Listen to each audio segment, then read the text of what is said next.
ચાલો નમસ્કાર બાળકો. નમસ્કાર. ચાલો આપણે 7.1 માં 11 દાખલા ગણી નાખ્યા ને? બધાય નોટમાં પણ ગણી નાખ્યા.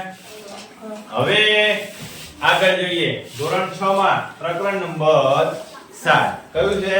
અપૂર્ણાંક સંખ્યાઓ. બરોબર. આગળનો ટોપિક છે અપૂર્ણાંક સંખ્યાનો સંખ્યા રેખા પર નિરૂપણ. જોઈએ આપણે એને સંખ્યા રેખા પર દર્શાવીશું. તમને મેં સંખ્યા રેખા સરસ રીતે પહેલા સત્રમાં પણ જોઈ હતી, પૂર્ણાંક સંખ્યાઓમાં પણ જોઈ હતી અને આગળ અભ્યાસ કરેલો છે. જો સરસ મજાની 7.2 નો ટોપિક છે સંખ્યા રેખા પર અપૂર્ણાંક. એટલે કોને ભૂખ લાગી? 10 મિનિટની વાર છે. બરોબર, ઝડપથી આવી જા. ઝડપથી આવી જા. સંજય, હજી 10 મિનિટની વાર છે ભાઈ. 10 મિનિટમાં આપણે સંખ્યા રેખા પર નિરૂપણનો થોડું જોઈ લઈએ. સંજય, નવીન, પેલાનું નામ નહીં આવડતું. શું છે નામ તારું? રસિકાંતી. રસિકાંત. રસિકાંતી છે. રસિક કાંતી. કાંતિભાઈ. તો ભાઈ આઈડિયા રાખ ને યાર. કેમ આમ કરે છે?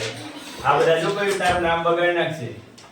રસિકભાઈ, કાંતિભાઈ, આઈડિયા રાખ. સંખ્યા રેખા પર પૂર્ણ સંખ્યાઓ દર્શાવવી શીખી ગયા. આપણે દર્શાવતા શીખી ગયા હતા ને? તમને મેં સરસ મજાની રીતે આમ કરી લખતા શીખવાડ્યું હતું કે આમ સંખ્યા રેખા દોરીશું. કોઈ પણ અહીંથી 0 1 2 3 4 5 મેં તમને એ પણ કીધું હતું કે જ્યારે પણ સંખ્યા રેખા દોરવાની થાય ત્યારે સરસ મજાની ફૂટપટ્ટી લઈ સીધી પેન્સિલ થી લીટી દોરવાની. બરોબર? અને 1-1 સેન્ટીમીટર નો ટપકો મારી દેવાનો. આવી રીતે લીટા નથી કરવાના. એ તો તમને બતાવવા માટે. તમારે 1-1 ટપકું મૂકવાનું 1-1 સેન્ટીમીટર નું અને પછી ત્યાં 1 2 3 4 5 6 7 8 0 પણ દર્શાવવાનું. 0 કેમ? તો કે પૂર્ણ સંખ્યામાં 0 થી શરૂઆત થઈને અનંત સુધી ચાલે એ બધી સંખ્યાઓ તમને સંખ્યા રેખા પર મળી જાય. કારણ કે તમને બતાવી દીધી છે, પહેલેથી તમે જાણો છો. આપણે આવી સંખ્યાઓ સંખ્યા રેખા પર શોધવાની છે. કેવી સંખ્યાઓ?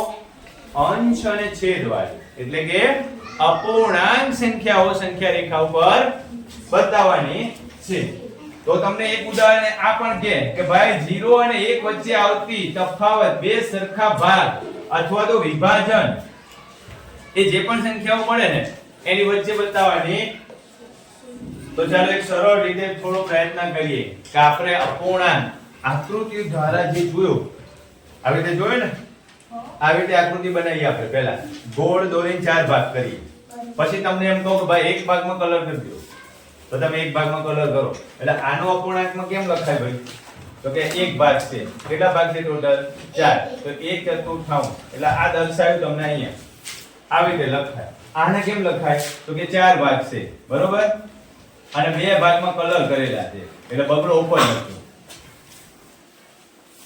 લખાય કેવી રીતે?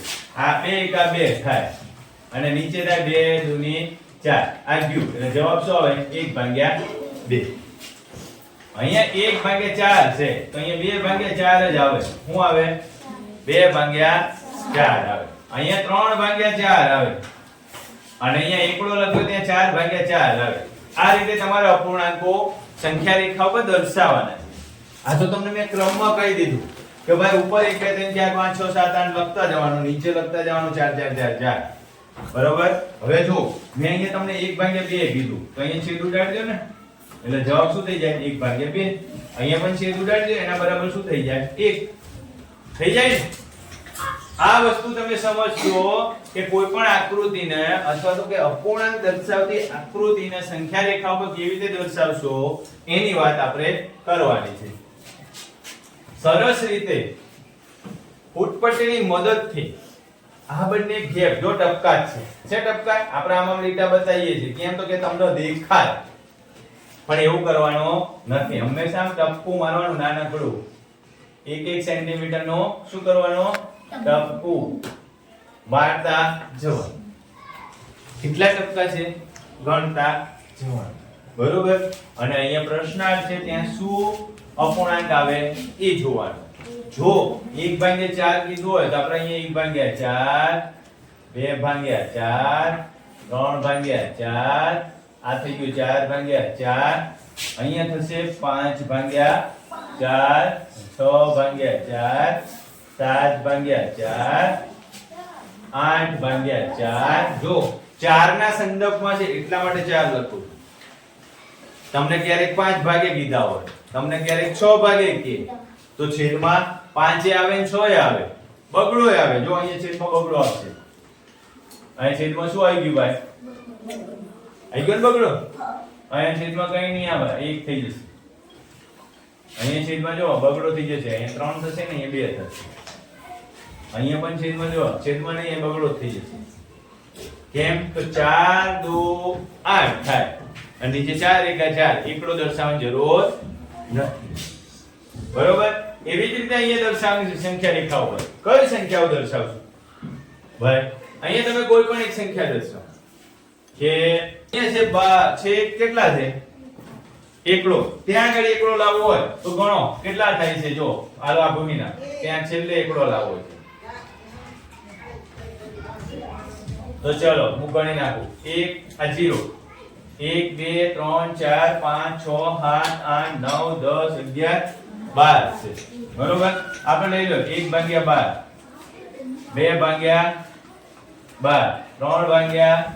3/12, 4/, અહીંયા કેટલા આયા? 5/, 6/, 7/, 8/, 9/, 10/, 11/, અને 12/.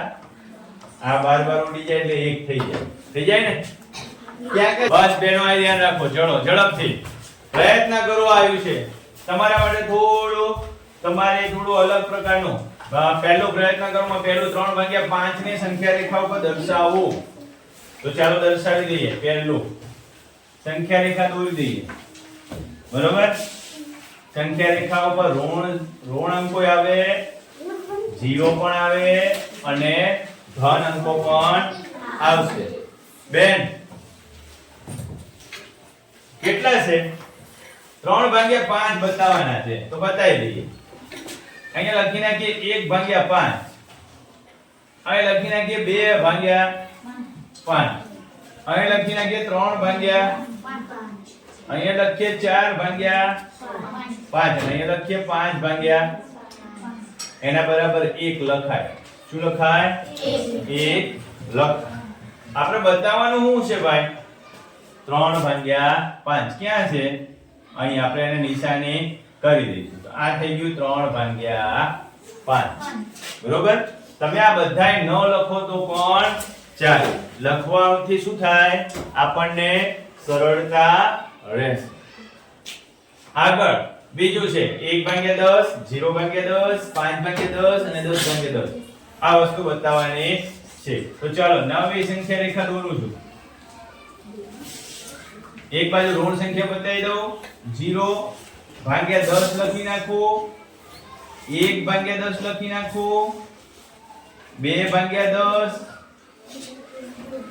3/10 છેદમાં 10 છે ને, 4/10, 5/10, 6/10, અવાજ નહીં, 7/10, 8/10, 9/10 અને 10/10. જોઈએ પ્રયત્ન કરવામાં પહેલા હું કીધું હતું 1/10 ક્યાં ગાડી છે? તો આપણે બતાવી દઈએ ભાઈ. 1/10 સહેલું જ છે. આ 1/10.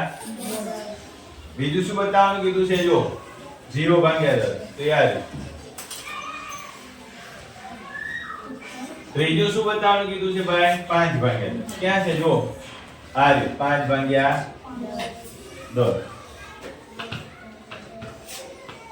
ચોથું કઈ છે? હા 10/10.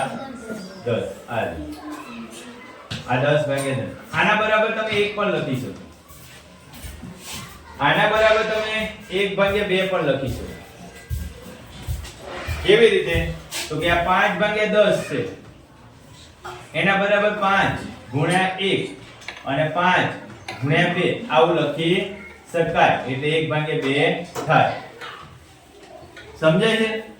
આગળ લે આપણે હજી એક છે, એક બ્લેન્ક લઈ લે. શું તમે 0 અને 1 ની વચ્ચે બીજા કોઈ અપૂર્ણાંકો દર્શાવી શકો? ઘણા બધા દર્શાવી શકો. તમે દર્શાવી શકો એવી 5 અપૂર્ણાંક સંખ્યા લખો અને તેને સંખ્યા રેખા ઉપર બતાવો. તો આ બધી 5 સંખ્યા રેખા નથી ભાઈ, આ 5 0 અને 1 વચ્ચે છે ને, આ 0 છે અને આ 1 છે ને. તમે બીજી રીતે આ પણ બતાવી શકો ભાઈ. આ હું લખી નાખું છું, આ 0 અને આ 1. 5 અપૂર્ણાંક કીધા છે, 5 ભાગ પાડજો. આ કેટલા ભાગ પડી ગયા? 1 2 3 4 અને 5 ભાગ પડી. હવે લખી નાખો 1/5, આ 2/5, 3/5, 4/5 અને 5/5. અહીંયા 0/5 પણ લખાય. હજી તમારે 6 ભાગ પાડવા હોય તો 6 છેદમાં શું આવી જાય? 6. 3 ભાગ પાડો તો છેદમાં શું આવી જાય? 3. 4 ભાગ પાડો તો છેદમાં શું આવી જાય? 4. સમજણ પડે છે? તો એવી રીતે તમે કોઈ પણ 5 તમારે નવીન આવતીકાલે કોઈ પણ 2 છેદમાં કોઈ પણ 2 સંખ્યા 5 અપૂર્ણાંક આ બતાવવાના. 1/3, 2/3, 3/3, 4/3, 5/3, 6/3 અને 7/3. આ મને નોટમાં સંખ્યા રેખાઓ પર નિરૂપણ કરી બતાવવાનું છે. હવે આગળ શું છે? તો કે 0 અને 1 ની વચ્ચે કેટલા અપૂર્ણાંકો આવે વિચારો અને ચર્ચા કરો. તમારો જવાબ લખવાનો છે. તો જવાબમાં તો આપણે અનંત લખી શકીએ. 0 અને 1 વચ્ચે નો ખાલી આ 0 છે અને આ 1. એની વચ્ચે કેટલા અપૂર્ણાંકો આવશે?